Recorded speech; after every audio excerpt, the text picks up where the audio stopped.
Welcome back. I'm Kirsten from JK Fiber Arts. Today we are coming to you live from Chincoteague. Not really live, but we are going to do some e-spinning. It's been a little bit of a rainy drive, so I did a lot of this in the car on the way up, but I couldn't video while I was in the car. So we're going to do this right here, and it's going to be wonderful as we sit in our somewhat rainy tent area here, but it's going to get nice soon. So we're going to get this in so I can get out and enjoy the beach in a bit. Today at the beach, we are spinning this gorgeous braid from Create Yarn Works, which is a local Maryland dyer. And I saw this at Sheep and Wool in 2023. She had a little sample spun up and it was gorgeous. And keeping with the beach theme, it's tortoise shell. So I wanted to show you guys this, a beautiful Polwarth silk. This was on my to-do list and I'm going to two-ply it. I did a whole bunch of this in the car. Almost all of what you see here I did in the car. So this is the second half, and then I have the first half here, which we are going to continue doing. And what I have decided to do is spin this at a WPI around a 22. Do a little bit of this beautifulness here. The thing that I love about Polwarth is it's so floofy and springy. Yes, those are both official words. You can look them up. We are using my EEW6 e-spinner. It works great in the car. I'm gonna do like a little voiceover for my car setup, and I'll put that in at the end. It works. It is really stable, wonderful setup. I absolutely love it. We're going to two-ply this, and I have my little spinning tool here, and I'm currently looking at a 22. The lovely thing about the Polwarth and silk is it doesn't take that much twist, and I don't want to twist it really tight because I love that it springs back, and it gives you this really soft, lovely, springy. Let me show you here. So here we are. Let's see if I can do it this way. Spot on a 22 right there. Hopefully I'm on frame. This is all a little on the fly. I apologize. The lighting is not up to my usual standards, but there you go. So there's a 22, and we're going to do a little ply back test here.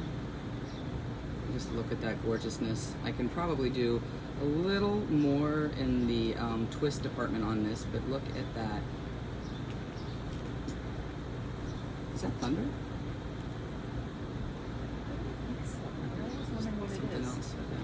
Good. It's not thunder. Yay! We can stay outside some more. So here is the ply back here, and look at that. It is so pretty, and you can just see the way the silk takes up the dye. It looks like it's almost glowing from inside. I just love it. So we're going to continue on here, and I mostly was doing this kind of a short backward draw is what I was doing in the car, so I'm going to keep doing that. The EEW6, I love this. I have the battery on it. The battery, if you buy the battery, one of the upgrades that they did, well, at least from the Nano I had to get a separate 3D printed battery case, but this one is all built in, so the battery fits. You don't have to get anything additional other than the battery. And I ordered the battery from Amazon through Dreaming Robots website. They had the link to the one that they recommended. And I purchased that, and the battery life is good for spinning for 8 hours. You can also charge the battery while you're spinning, so that's awesome. I spun the entire car drive down here, so I probably spun for about 3.5 out of 4.5 hours, and it was wonderful. And I haven't charged it yet, and I'm spinning out here this morning probably for the last hour or so. Look at that! Just look at that! Oh, so pretty. The other thing that I thought I would take the opportunity to explain, because I have had some questions lately, is about the spinning tools that I use. And I've gone over this in the past, but they were back in some of my earlier videos, and I don't think that they might be hard to find. So I will show you my spinning tools. I have two that I like to use.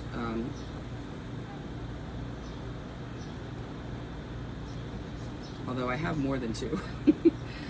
But I have this is a spinning tool, and this just has WPI on it, and this is a 2-inch space in here, so you can always do your WPI manually and just wrap your yarn around. This would be after you've spun it, obviously you do it this way, but you can wrap it over the 2 inches and then just divide it, and then you get your WPI very accurately. But you would wind it not under a lot of tension, but enough that there's no slack in it, like that. And that's what you would do to wrap it. You just wrap it like that the whole way across, and then you would just count those wraps, and that would be your WPI. And then the other tool that I use is my the ones from Fiber Sprite that are super cute, and they're just adorable, and they have the WPI. They also can act as a Diz. I've never tried it as a Diz, but supposedly you can use it as a Diz. And also you can check your angle of ply, which is what I use that one for predominantly. This is one of my Fiber Sprite tools here, and you will notice I have another one that's like a cute little alpaca that you may see sometimes too. He stays upstairs. And this is how you tell your angle of ply. So I am currently spinning a Z single, which is clockwise, and I ply S. So when I do my ply back test, what I'm checking is what I'm going to look like when it's plied. So I'll check it against the S, because that's the direction it's going to be going. So look at these as quadrants. So if I am looking to see what a ply angle is on Z, then I would check it on the Z side. If I'm looking for S, I'm checking it on the S side. So right now, I'm going to do my ply back test here. So here is my little ply back. Usually I'll break this off and tie it in a knot, and you can hold it and manipulate it the way you need to. For this, let me see, I'm going to do this upside down so you can see it. So I am going to be in this S quadrant right here. These are the degrees between this 90 and that 0 is going to be my S ply direction, S. And I just lay this fiber up against it here, and right here is the center here, the arc in the center, that semicircle. And I usually just slide it along until I have one that I can really see well. So right now, my angle of ply on here is 15. So it's about 15 degrees. And so that is a very soft angle of ply. That's fine for something like this where you want a nice, soft, loopy, drapey. What I'm gonna do is add just a bit more twist to it. And then you can see now, so now I've added a little twist. So the first thing you might notice is that it's a little bit thinner than it was. It's not as floofy and poofy. And now when we look at this ply angle here, it is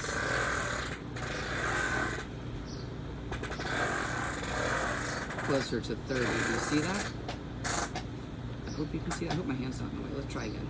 Now if you look at it, you can see that it's 30. So that is how you use the ply tool.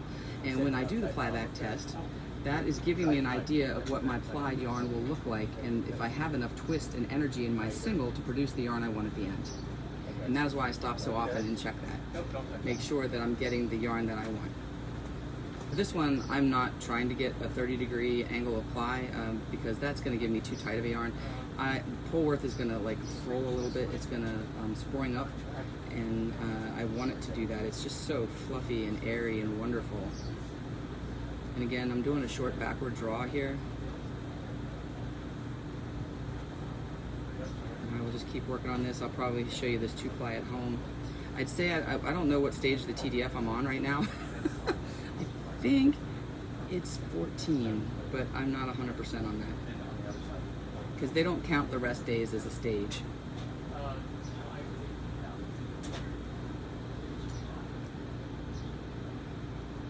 So this is more like what I'm looking for right here, that nice gentle. So this is about a 15. Isn't that pretty? So this is, oh, and I'm also kind of doing this like a fractal. I did split this top in half vertically, and this is, and I'm spinning it end to end. So this is the second half of that piece that I have on here. And so far it's given me a really beautiful progression, and I love it. And then the other one, I think I'm gonna divide the second half of this braid into, I think I'm gonna do 6. So we'll do 2 and 6 and see how that goes. and then it'll be a fractal type spin. But I have a plan for a fractal for a sock spin that I'm going to show you guys. We're going to do a whole bunch of cool techniques coming up. We'll do the 3-ply fractal, and we'll do an opposing ply, which gives you a little extra sproing in your fiber for socks. Here we are on the way to Chincoteague, doing a little car spinning, and the weather is not quite sunny. It's a little bit rainy, so we are spinning away here. I wanted to show you my setup for car spinning. All this is, and it works so perfectly, is a child-sized lap desk. So it's smaller than the usual one, and this one comes with a little lip here, and this is rubber, so things don't slide, and it's just a little lip here. And then there's a little pocket on the side which holds my spinning tool perfectly. It fits right in the side like this, and it stays very stable when I am in the car. And I just sit with this on my lap, and the EEW 6 fits perfectly. I also used this for my Nano setup before I got the EEW 6, and I was worried it wouldn't fit, but it fits absolutely. It's even better than the Nano because it literally fits right up against these edges here, and I'll show you. Look at this. It looks like it was made to go here.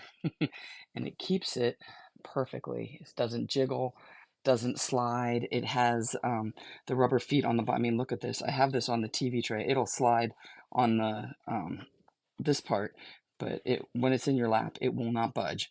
And I just put this in my lap.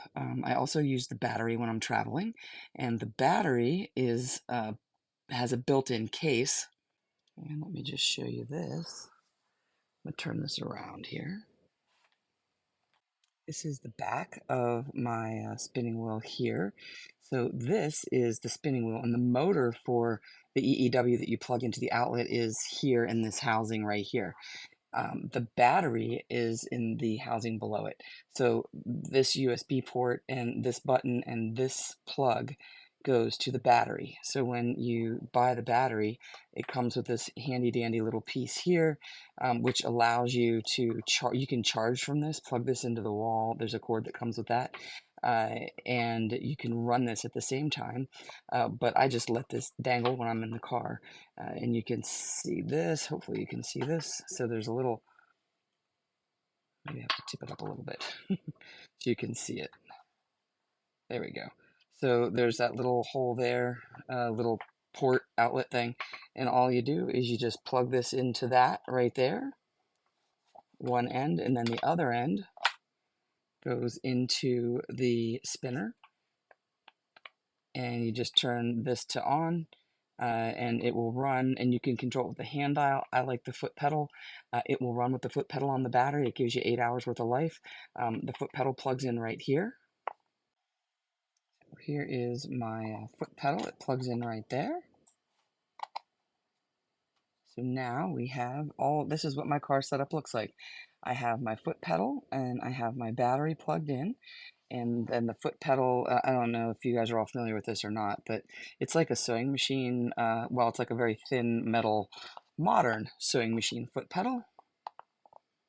Right here is what my foot pedal looks like, and it just toggles on and off. See the little thing that you just step on it, and just like you do a sewing machine pedal. And I really like the pedal. It gives me a little bit more control. And then the battery sits when you buy it. It doesn't come with the battery. You have to get the battery from Amazon. But this just slides, and you see these screws here. They unlock. And if I lift this, then I can lift this off. And, you know, the motor is up in there. See that? Here's the battery right here. And it just fits. It just slides. Literally, it drops right in.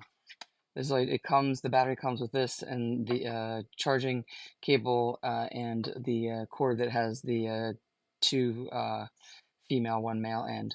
So here is my battery, and it just drops right in here. It's so easy. That's it. And I Put this back on top, slide it in, and turn it on, and you're ready for business. And you just slide this back in place. And you can tighten these down if you want to, but they typically just slide in. It'll lock into place, and it will fit really well. So here is the back again, all ready to roll, and this just goes in your lap. So here I am, ready to spin in the car, and this I can adjust on my lap. I usually have it towards the far end of my knees. I also usually put the seat back as far as I can, and it's very comfortable, and it spins great, and I love this.